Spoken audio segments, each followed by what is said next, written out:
नमस्कार, आप देख रहे हैं न्यूज टॉप इंडिया। मैं आपके साथ हर्षिता जौहरी। रुक करते हैं देश प्रदेश से जुड़ी तमाम खबरों की ओर।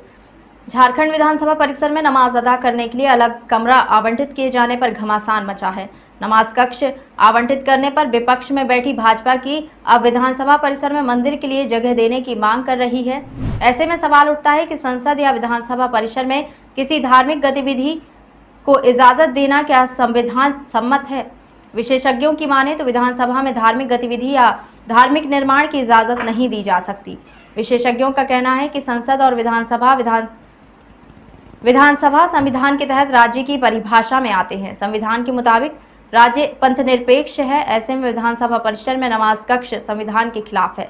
झारखंड विधानसभा स्पीकर की ओर से जारी 2 सितंबर 2021 के आदेश के मुताबिक विधानसभा भवन में कमरा नंबर विधानसभा अध्यक्ष के तहत नमाज अदा करने के लिए काम विधानसभा अध्यक्ष के आदेश से ही होता है।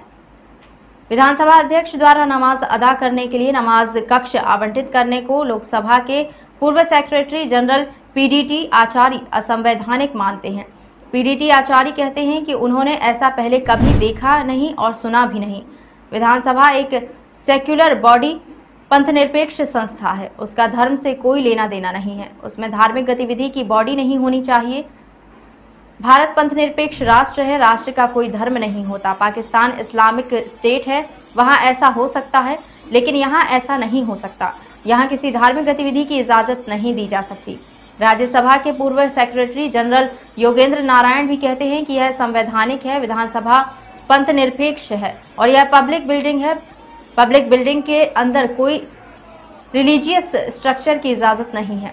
संविधान विशेषज्ञ और लंबे समय तक लोकसभा में सेक्रेटरी जनरल रहे सुभाष कश्यप का भी मानना है कि झारखंड विधानसभा में नमाज के लिए नमाज कक्ष आवंटित करना अनुचित और औचित्य के विरुद्ध है।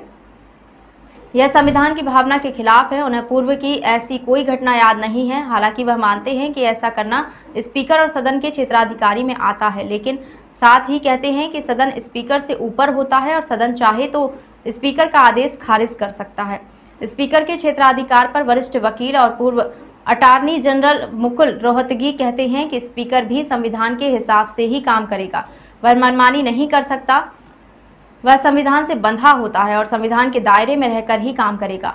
नमाज कक्ष आवंटित करने पर रोहतगी का कहना है कि ऐसा नहीं होना चाहिए, क्योंकि ऐसा होने से दूसरे वर्ग भी इसी तरह की मांग रखेंगे। इस मामले में दखल देने के कोर्ट के क्षेत्राधिकार पर वह कहते हैं कि वैसे तो इस तरह के मामले कोर्ट कचहरी में नहीं आने चाहिए, लेकिन अगर मामला कोर्ट में जाता है तो हाई कोर्ट और सुप्रीम कोर्ट को उस पर सुनवाई करने का अधिकार है।